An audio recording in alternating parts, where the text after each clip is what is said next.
Mr. Buala, with what APC have decided to do today, what is your take on their decision, especially when NEC says direct for presidency, indirect for other elective positions? That is a problem, because although the party's constitution expressly states that you can do direct or indirect or consensus, but the constitution of the party that you can apply one set of rule for the president and a different set for the other candidates, because it is the same members of the party that will participate in determining the president.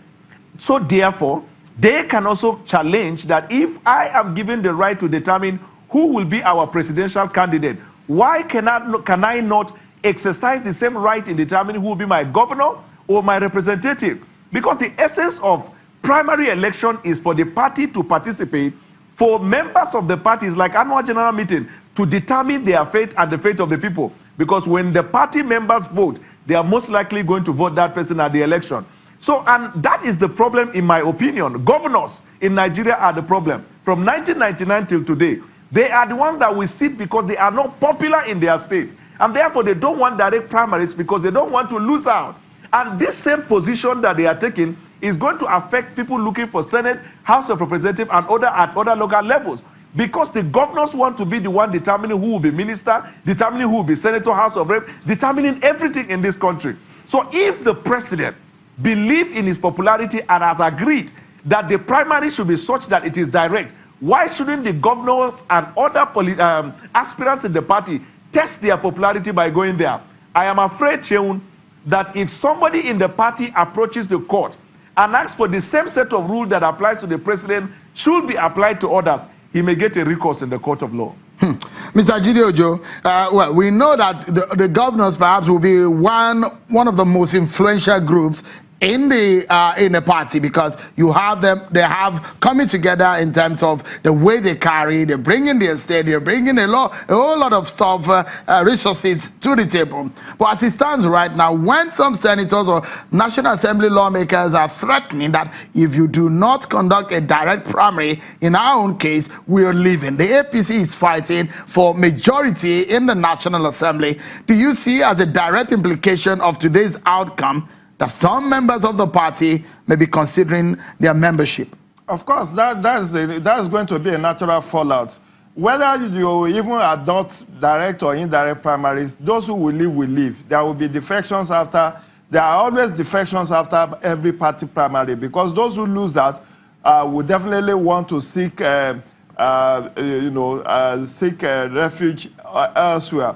But I just want to add that it's not only direct and indirect primary, it's not only in the APC constitution that you have direct and indirect primary. Even in the Electoral Act, in Section 87, it says you can either use direct or indirect primaries for your primary. So it's actually, the APC is taking it from Electoral Act 2010 as amended.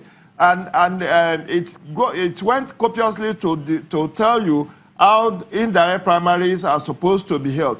And I recall that Chairman Oshiomhole, Comrade Adams Oshiomhole, in announcing that direct primaries will be used in Osun State to determine the flag bearer of the party, saying that going forward, they were going to be adopting direct primaries. Correct. Again, what has changed? Correct. Why did they have to abandoned that so soon after it was tested and it produced a candidate?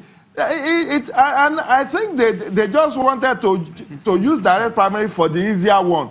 Because for me, what they want to do with the presidential direct primary is just coronation. It's only President Buhari that has so far come out on the platform of APC to say he wants to be president. I'm not aware of any other candidate or any other aspirants wanting to contest. So when you now say you want to do direct primary for presidential candidate, to elect your presidential candidate, you are just saying everybody, every member of the party should come and participate in that. Why shouldn't they participate in who becomes their councillor, their local government chairperson, their governor, their senator, their House of Reps member, their State House of Assembly member?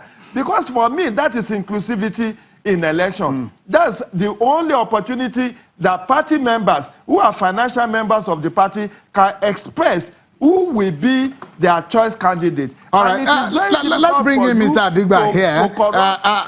Mr. Adigba, give us the benefit of law and a practical political experience into this one. Is the APC having our own goal in the outcome of today's NEC meeting on the issue of the indirect and direct primaries? Sean, the APC is in an impossible place.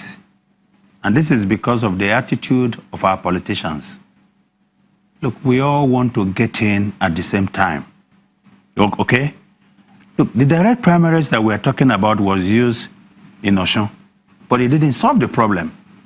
Some also clamored for it in Ekiti. And it didn't solve the problem. Yeah, they opted for something else. Look, a key figure who accepted, in fact, who proposed in Osun, I think Mr. Dioti, who was the secretary of the government, left the party after that when he didn't get the ticket. So the party is in an impossible position because politicians cannot hem in their ambition. Now, the governors want to be in charge in indirect primaries because they're going to contribute to majority of the delegates. And would that be asking for too much? Look, I think the way to go, if we want to have a proper democracy in this country, is to throw this key decision as to who is going to be the candidate of the party at every level to the people. That is a direct primaries. That is the best way to go. But when you have the option, don't you have the power to choose? Look, you have the option, but if you weigh the options that you have, and in considering the ethos of democracy, the one that gives you the best chance of winning at every point in time is the one that involves the people more. Because these are the people who will cast the votes. Could this decision of today lead the party into more crisis? I think it will be consequential. I don't know if it's going to lead into more crisis or not, but I think it is very consequential, and the outcome will depend on how it is managed. I hope they are able to manage it well. We just have 30 seconds to end this program. But let me quickly allow you, Mr. Bwala and Mr. Ojo, to give us your final statement on the program. What do you see happening in the coming days? There are all the party has given us options, though, that if you don't want the indirect primary, you can write for it. But do you see this being resolved easily? Just in 15 seconds each, please. The problem is that you cannot apply direct for the president and indirect for members. If you say indirect right through, then it means you want to continue with impunity. It is better that you are even saying indirect all. Everybody knows you are not yet ready to lead as a party. But when the president has agreed for direct, all other members should flow along. So my opinion is APC should have a meeting which they have to reverse that decision and go to direct. Everybody is looking to APC. APC must not disappoint Nigeria at this point in time. Mr. Ojo, in 15 seconds, your take on this one. Your final words, please. Well, for me, whether they adopt direct or indirect primary, what I will angle for is a level playing field for all contestants.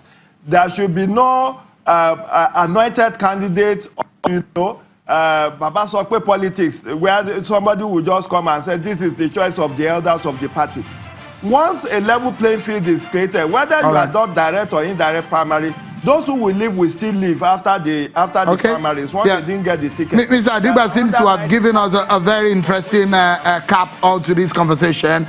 That he hopes that they're able to manage this, and we'll monitor and see how that plays out. Thank you so much, my partner tonight, Mr. Curtis Adigba, a political advisor and consultant and a lawyer, and from our Abuja studio, Mr. Jide Ojo, a political analyst, and Mr. Daniel Bwala, a lawyer. Thank you so much, gentlemen. It's been such a pleasant evening for us here on the program today. That's our show, everyone. Thank you so much for watching. I'm Sean Wakimale. Bye-bye.